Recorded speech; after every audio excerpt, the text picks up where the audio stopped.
what I see is common in organisations is be innovative where you need to be innovative. If you don't need to be innovative, don't. And what I mean by that is if it's not a differentiator for you as a company, don't try and be innovative in it. So if you're not selling innovation within that area, why try and be innovative in sort of steady... Let's say you're a bank and you sell banking services. Why try and build an innovative data center? There's people like AWS and Azure and some third parties that sell physical data center space that are the specialists in data center and innovate there. Why, as a bank, try and build the most innovative data center? And there are awards that are given out for that within the industry. But from a business strategy perspective, that never made sense to me. So I would expect there be innovation tracks where it makes difference to the business to either accelerate their growth and go to market. You need to do that testing there, right? Yeah, that's right.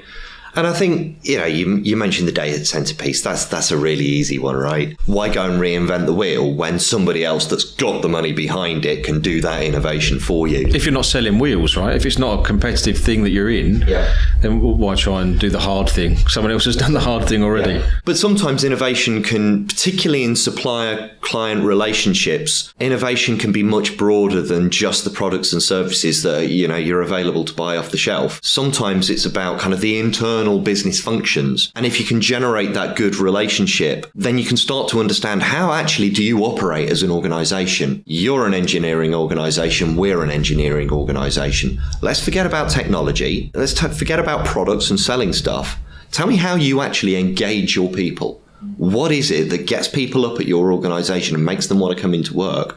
That's a much more valuable conversation that can lead into innovation into a whole bunch of different areas from a kind of business process perspective than is wider than the technology that you're using to kind of underpin that. And, bringing that then into the kind of hands of an end user, we all want to experience something that's new. How many times has Facebook and all the rest of it kind of changed the way that we engage with that type of technology? And so, we're getting younger and younger generations come through. Everybody wants to see something slightly different, more akin to kind of what they're used to doing in their personal life. Consumerization of IT, yeah. Exactly. So, there's innovation that you can bring from so many different angles. So to unpick that slightly, so is that something that you, in your experience, you've looked for in a partner in the past, which is we're going out for a product and service, and that's a known, right? And that's the reason you do the sourcing exercise. But then when you look to really assess and partner with that organisation, do you look at the value they can bring and the value add outside of the product and service, which is a given? So I mean, what you were just articulating there is they might be experienced in a certain area. You used engineering as an example. Maybe all their process and their engineering processes, we can borrow that and apply that to what we do. And then for what would cost you a lot of money in consultants, engineering sort of level consultants, you'll get value from that to go quicker, faster. It's not necessarily aligned to the product you initially bought from them. Have you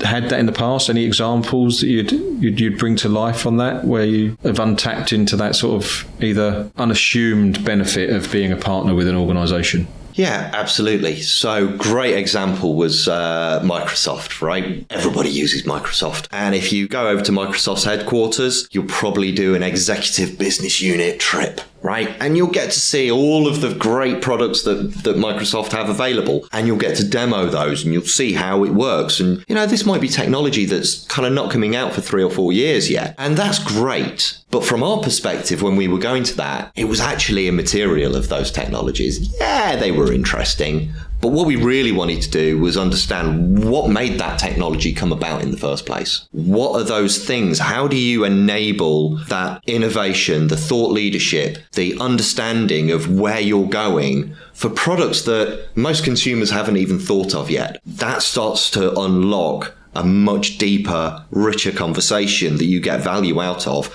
As you say, you can spend thousands working with a whole bunch of consultancy organizations that can give you some insight into that. But I much prefer that kind of living, breathing, real world examples of the things that went well, the challenges that you had along the way, and learning from each other. And a great partnership relationship is about that learning experience, trusting each other that experience, that insight that you've been able to get isn't then going to be kind of used for wrong purposes, and it's not going to get that out there into kind of the general population because it's all IP at the end of the day. So yeah, that's what I look for in a great relationship. Now, It takes certain products, capabilities, business cases, all the rest of it to need that additional insight. And you've got to warrant having to put that time and effort in. And that's where, again, we go back to kind of supplier segmentation and the Krajic model. They're all great, but you've got to look at it from both sides. You've got to look at what's in this actually from the supplier's perspective. Why do they want to engage with me?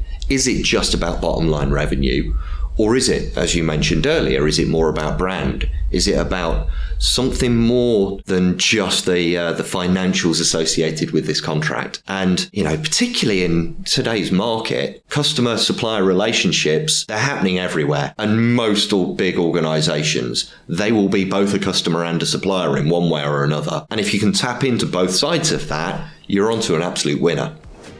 To keep up with the latest Brooklyn vendor assurance news, subscribe here and follow us on LinkedIn and Twitter. Links in the description below.